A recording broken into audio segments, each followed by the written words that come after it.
to the review of The 5 a.m. Club by Robin Sharma. This is an awesome book that will elevate your life, bring out the hero in you, and help you to cultivate an early rising habit that can actually help you accomplish great things in life. So, this is not a book that you want to miss. Over the next few days or few weeks, depending, we are going to be reading and reviewing the 5 a.m. Club. So we're going to be meeting here Monday to Friday, 9 p.m. Nigerian time to review this book chapter by chapter. So today we're going to review chapter 5. But then, what is in the 5 a.m. Club? Why is it so special?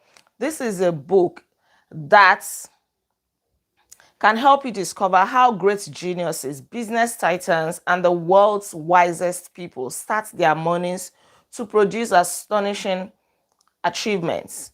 And you're also going to discover little known formula you can use instantly to wake up early, feeling inspired, focused, and flooded with a fiery drive to get the most out of each day. This book has the potential to bring out the hero in you. This book is going to inspire you. It is going to motivate you. There are stories in this book, connected stories, of how greatness can be birthed, of how people can come out of obscurity into shining light, how they can step into greatness from nothing, right? And how you're never going to allow your past to hold you back. So these are many more you will find in this book. This book is dedicated to you by the author. It is dedicated to you. This book was written over a 4-year period, intentionally written across different countries, over a 4-year period. Right. Amy Kamikel says that we'll have an eternity to celebrate the victories, but only a few hours before sunset to win them. So you want to make the best, the most of your life. And F. Scott Fitzgerald says that for what it is worth, it is never too late, or in my case, too early to be whoever you want to be. I hope you live a life you are proud of. If you find that you are not, I hope you have the strength to start all over again. And Friedrich Nietzsche says that, and those who were seen dancing were thought to be insane by those who could not hear the music. This and many more will make sense to you as we read. So let us begin chapter 1. Chapter 1 is titled The Dangerous Deed. This is the story of a lady, an ambitious lady, intelligent. She was in her 30s. She started a business from the dorm room in her college, and the business was doing so well. She had a great dominance in the marketplace. She was producing products that her customers really, really loved and admired. But then she became a victim of jealousy, of envy, and some people rose up to sideline her from this business that she worked so hard to build. She was an entrepreneur. She was widely celebrated as a titan of our industry, a leader of society, and a philanthropist. Unfortunately, she became a victim of circumstances, and people wanted to sideline her. She found herself losing a high stake in her own business, in her own company, and this made her suicidal. She thought to herself, if I use a knife, it is going to be too harsh, it is going to be too noisy. She thought of different things that she could do to end her own life. And then she thought, oh, maybe she should just drink poison. She found a gigantic bottle of sleeping pills. Maybe she should just take it and clean up everything. Nobody was going to suspect anything. They wouldn't know what she swallowed. They might think that maybe she died in her sleep or something. She just wanted to end it all. And as she was thinking about this escape plan, something caught her attention. She spotted something on the stylish oak dresser in her all-white bedroom.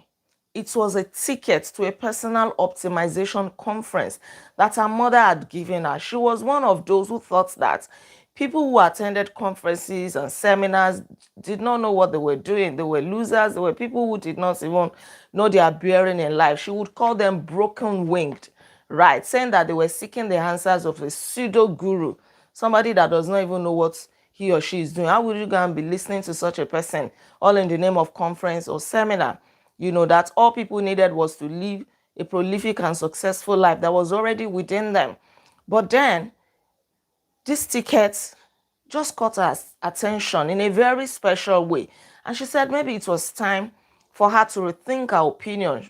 She couldn't see many options. She said to herself that it is either she would go for that seminar and experience some breakthrough that would save her life, or she would just find peace through a quick death. But guess what? She opted to go for the seminar. So this leads us to chapter 2 of the book, titled A Daily Philosophy on Becoming Legendary. Now, at this seminar, there was this old man referred to as a spell binder. He was a genius. He was genuine. He was really passionate about helping people to discover who they were, to maximize their potentials, discover their talents, and come out of a life of obscurity and start doing great things. So this man was a very great speaker, the finest of its kind. You know, he was like in his 80s. He had a very successful career as a speaker, and he was really, really honored as a grand master of inspiration, a legend of leadership, and a sincere statesman, helping everyday people realize their greatest gifts, helping ordinary people do extraordinary things. So many people would always gather to listen to this man. It was very, very unique. His work was unique as well. Right. So this man stepped on the podium, finely dressed, and he started speaking. I'm going to read some of the things that he said so that you can make meaning out of them. I don't want to break it. And I want you to open up your mind as I read them. This one is a bit long, but the spellbinder says, life is too short to play small with your talent. You were born into the opportunity as well as the responsibility to become legendary. You've been built to achieve masterwork level projects designed to realize unusually important pursuits and constructed to be a force for good on this tiny planet. You have it in you to reclaim sovereignty over your primal greatness in a civilization that has become fairly uncivilized, to restore your nobility in a global community where the majority shop for nice shoes and acquires expensive things, yet rarely invest in a better self. Your personal leadership requires, no, demands that you stop being a cyber zombie, relentlessly attracted to digital devices, and restructure your life to model to model mastery, exemplify decency, and relinquish the self-centeredness that keeps good people limited. The great men and women of the world were all givers, not takers. Renounce the common delusion that those who accumulate the most win. Instead, do work that is heroic, that staggers your marketplace by the quality of its originality, as well as from the helpfulness it provides. While you do so, my recommendation is that you also create a private life, strong in ethics, rich in marvelous beauty, and unyielding when it comes to the protection of your inner peace. This, my friends, is how you soar with the angels and walk alongside the gods. These are powerful words of motivation by the spellbinder. This is not all. We're going to be taking it bit by bit. I feel so motivated and inspired reading this, and I hope that you are too. If you are not already, you may have to come back to this, read it over and over. Let it sink into your body, your soul, and your spirit. These are words that can spur you into greatness, that can get you angry. You have that holy hunger. You just have that burning desire. Right. So for a while, after this man said this, he paused and tears rolled down his cheeks. There was silence in the room. People were wondering what's going on because these words also moved him. He was a passionate speaker. He was not just speaking.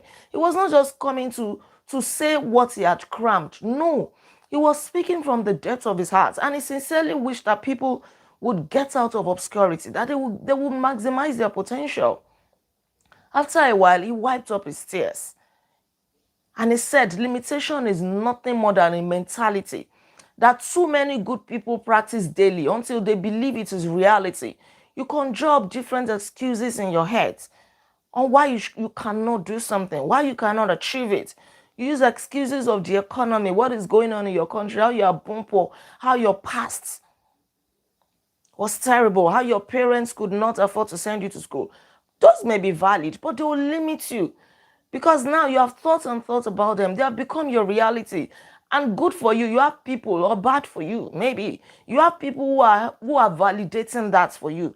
They have similar stories. So all of you come together to a pity party, consoling one another and justifying all these excuses and limitation. The spellbinder says, and I read, it breaks my heart to see so many potentially powerful human beings stuck in a story about why they can't be extraordinary professionally and personally. You need to remember that your excuses are seducers, your fears are liars, and your doubts are thieves. You need to wake up. You need to wise up. There is no ignorance anywhere. There is no mountain anywhere. The only mountain you have is that which you have conjured in your head, and it will keep blocking you. You have a call on your life. Every one of you. You carry an instinct for excellence within your spirit. So don't remain average. Don't succumb to mass mediocratization of behavior evident in our society today, evident in our world today. Having said this, he acknowledges the fact that's fine. It may be difficult. You may have grown up in difficult circumstances, difficult upbringing, and things like that, different things that you may have to deal with. But those should still not limit you. People who complain that they have no money, they have money to buy data, to scroll endlessly and aimlessly on social media. They are driven by technology that enslaves instead of liberating them. Right. People complain that they have no money, yet they have money to do things that are unnecessary, that add no value to them, instead of investing in their self-growth and self-development. He said that so many people die at 30, but they are buried at 80. That means they stop living at age 30. That is the age that they gave up on themselves. They gave up on their hopes, on their dreams. And it is true. The fact that you still have breath in your lungs does not mean that you are truly living. You may just be passing time. You are not even trying anything creative. You are not even exploring new things. You are not trying anymore. You have given up on trying, on life. And then you're just getting along. You're just passing by. That is not how you make a mark on this planet Earth. Right. But there are also people, he said, who are living their best lives. It is not like they didn't have their own limitations. It is not like they've not been betrayed. It is not like they have all the resources that they need. But they have learned to move past all of these things. So no matter where you are on the pathway of your life, please, please, and please, don't let the pain of an imperfect past hinder the glory of your fabulous future. Don't allow your past to hold you back. Don't allow it to be a chain that will bind you to mediocrity, that will bind you to a life of hopelessness. Don't. Your past is teaching you a lesson. Everything that you have gone through is building you for where you need to be. And where you need to be is not a mistake. You are exactly where you are supposed to be. This is like a long read. I really want you to get this book. If you don't have it, you need to read this word for word. Right. So you can turn that fear into something great. You must not allow fear to overshadow faith. Have some faith that things are going to work out, that you have the talents, the treasure, the power, that you need to awaken within you. Nothing was an accident. Nothing was a waste. Your experience, your background, your circumstances, they are used by God to bring you to where He wants you to be, to make you the person that He wants you to be. And that is just the truth. One of the books that we have read previously said that there is a lesson in every situation, and there is a lesson you can learn from every person that comes across your way in life, whether they did bad to you or good. There is a lesson in that. But if you are not sentimental, if you are not blinded by your circumstances, you will always see the positive sides of things. You are definitely where you need to be, to begin the life of your most supreme desires. As he was saying this, somebody in the audience shouted, "This all sounds easy, but it's a lot harder in reality." And the man said, "Yes, I agree with you. This is, he said, ideas are worth nothing unless backed by application." That means your point is valid, that it is easier said than done. But he said that ideas are worth nothing, unless they are backed up by application. The smallest of implementations is always worth more than the grandest of intentions. And if being an amazing person and developing a legendary life was easy, everyone would be doing it. That's the truth. If greatness was that easy, if becoming wealthy is that easy, if becoming a legend is so easy, everybody would have become a legend. Everybody would have become a hero. But because it's not easy, it takes courage. It takes a lot of hard work. It takes you to come out of your shell, your comfort zone. So if you are one of those saying it is easier said than done, then you are not ready. You are not ready. Because nobody said it will be easy. It is never easy. That's why greatness is not common. Many people look for what is easy, what is convenient, what is comfortable. You can't be great that way. You'll be ordinary, like so many people. So many people are ordinary. But if you want to be extraordinary, you have to do extraordinary things. You have to wake up earlier than most people, go to bed later than them, work harder than them. That's just the truth. Society has told us a series of mistruths. That pleasure is preferable, comfort is good, the easy life, the soft life. Right. Society is not telling you that to get to the top is rough, is tough. World class begins where your comfort zone ends. That is a rule that the successful, the influential, and the happiest always remember. World class begins where your comfort zone ends. So if you love your comfort zone, you love your bed. You love that soft life. You want it to be easy and smooth. You cannot be world class. You cannot be legendary. You cannot even be great. That is just the truth. You will have food to eat. You will have a car to drive, or maybe 2 cars, 3 cars, maybe. So after that, what next? No impact, no positive mark on earth. Right. We have a culture of soft, weak, and delicate people who cannot keep promises. They bail on commitment. They quit on their aspirations the moment the smallest obstacle shows up. Is that the kind you want to be? You must realize that hard is good. If you are not ready to do the hard things, forget about success. You may think you are successful, but that's not where God wants you to be. Where you think that, you have arrived, you are successful, God is looking at you that, look at you. This is not where I want you to stop. You are supposed to go higher and higher.